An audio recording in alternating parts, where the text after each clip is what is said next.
everyone, welcome back to another episode of Dinner with Danielle here on Kosherdotcom. I am so excited to have you here for tonight's really basic dinner. We are making a very super simple roasted chicken. I love a good roasted chicken. It's one of my most basic recipes for sure because it's roasted chicken, but it's so good for so many reasons. One, because it's delicious hot out of the oven with all the juices running, the chicken amazing and fresh, all of the yummy vegetables around it that soaked up all that good chickeny flavor. But also, a really good roast chicken is such a basic component to so many other dishes that once you have leftovers of that in your fridge, your week is set. You could shred it and put it over rice. You could add more sauces to it and change up the flavor profiles. You could cut it up and put it into a salad for lunch. It's just gold. Having that in your fridge totally sets you up. So let's go right ahead. I'm gonna show you one of my most basic chicken recipes. There's so few ingredients, but it's so bright and clean and flavorful and just brings out the best of the chicken. Where I live in Israel, we can only get chickens with the backbones already cut. So I always make spatchcock chicken, but the truth is, a whole chicken is also really delicious. So we're gonna show you both ways to do this so that wherever you are in the world, you too can make this super basic dinner.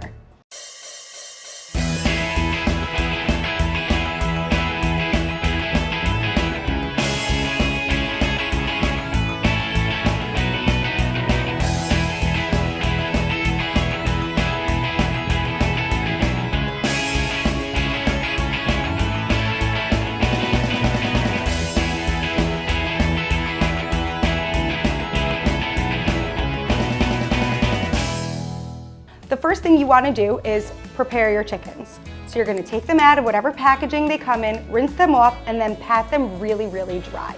We want that skin to get nice and crunchy, and that can only happen if there's no water on the skin. A spatchcock chicken that has the bone cut out looks like this. The underside is open. The bone right in the center is cracked so that the chicken can lay flat and the whole thing cooks at an even temperature. It's really nice, really delicious, and you get a lot of bang for your buck.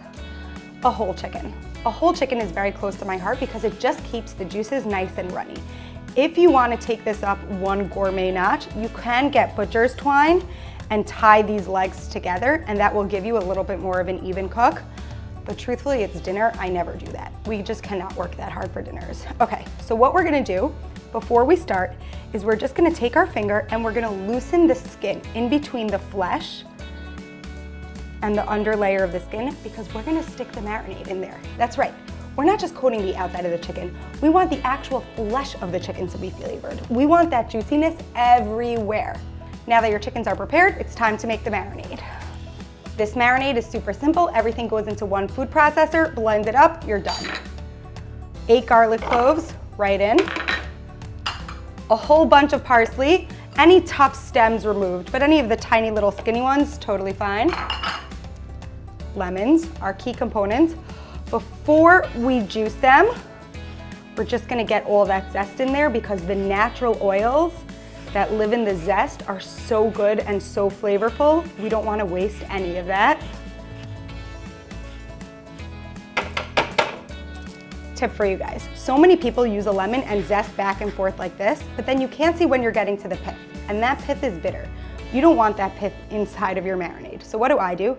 I zest upside down. Use the microplane to zest, and then you know exactly what you're getting. All the zest is right here. Bang it down, boom. You got a perfectly zested lemon, no pith included. We're just gonna give these lemons a slice in half and squeeze their juices right into the bowl of our food processor. Because we zested the lemon, you could really smell all the natural oils from it. It's so lemony and bright and fresh in here. Even on the coldest, darkest winter day, this will brighten up your house. This is not super basic. I just love the tanginess of the Dijon mustard. I put Dijon mustard in a lot of food I make. Just really delicious and just adds like a layer of creaminess that you can't get from somewhere else, and it pairs really well with the lemon. Okay. A nice sprinkle of salt, because this is seasoning our whole chicken right now. Salt, pepper. I like a good amount of pepper. I think the pepperiness, the mustard, the lemon goes really well, but if you don't love black pepper, only put a little bit.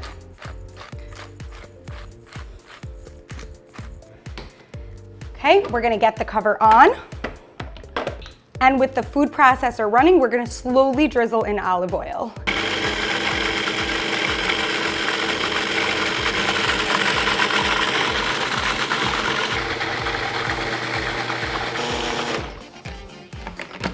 Okay, our marinade is finished. We are gonna take out the blade. No need to get another bowl dirty. We are gonna go right from food processor to chicken.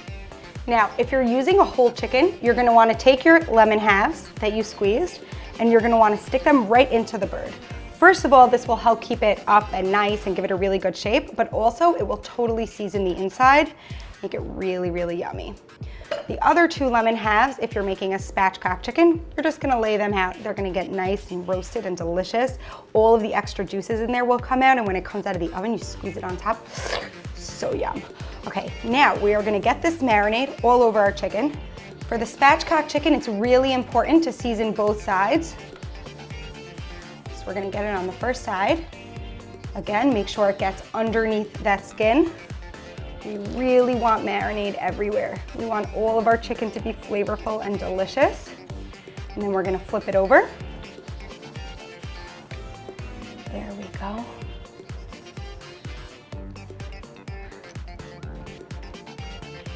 And we're gonna get the marinade right into the pockets that we made when we loosened the skin. Yes, that is so yum. Now for the whole chicken, we want to take a little bit of the marinade, stick it right inside the cavity of the chicken. This way our chicken is also seasoned from inside and outside. And we're going to take it, stick it under the skin, get it right on the flesh, season every part of it. Now we're going to cover the top with our mixture. Oh my gosh. It feels like it takes an extra minute to loosen the skin and stick it under there, but it is so worth it. The minute that you spend doing that will result in infinite more flavor. You could easily pop this into your oven just like this. You don't need to add vegetables. I just so happen to have some fennel and carrots right here, so I'm gonna throw that around my chicken. I love that combination. I love fennel, especially roasted fennel. It does have that black licoricey taste, but I promise if you give it a chance and you roast it, it is so sweet and so delicious, and that consistency is so amazing. I'm gonna get that right into our pan. All of the juices that run off the chicken are gonna soak into the carrots and the fennel. It's just gonna make the best side dish. Serve this up with some rice, or even just a really nice green salad.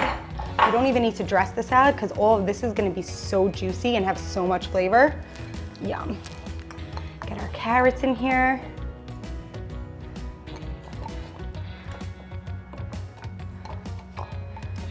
Oh my gosh. See, I already tested this recipe, so I know what's coming.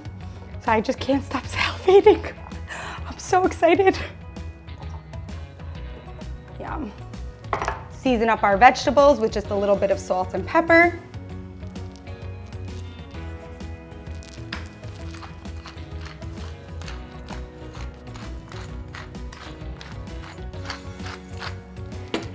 And that's it. Pop this in the oven. You can 100% do this in the morning if you want, and then pop it in the oven an hour before you want dinner. For me, the whole thing takes 2 seconds. I'd rather just get it all done, stick it in, and then go give baths or something like that, but whatever works for you. You can even make the marinade a day before, pop it out of the fridge, and then just throw it on your chicken. I'm gonna stick these in a 350-degree oven for about 45 minutes to an hour, and then it's time to dig in. When the chicken is hot and the skin is crispy and all the juices are running everywhere, take it out of the oven, set it aside for a few minutes, and then plate it up, or don't plate it up because it's dinner. I usually don't. I like to take one chicken right away and stick it in the fridge and save that for the rest of the week. You can serve both, you can do what you want, you can double the recipe and you can make 4 chickens. You can quadruple the recipe and make 16 chickens. I'm not sure if that math was right, but I have a feeling you'll all let me know. Anyway, I'm gonna serve this baby up. We're gonna serve it with a little bit of rice, some fresh salad, and it is just the best, most basic dinner I could think of. Thank you guys so much for watching. I love being here with you. For this and more amazing recipes, go check out Kosherdotcom. Bye everyone.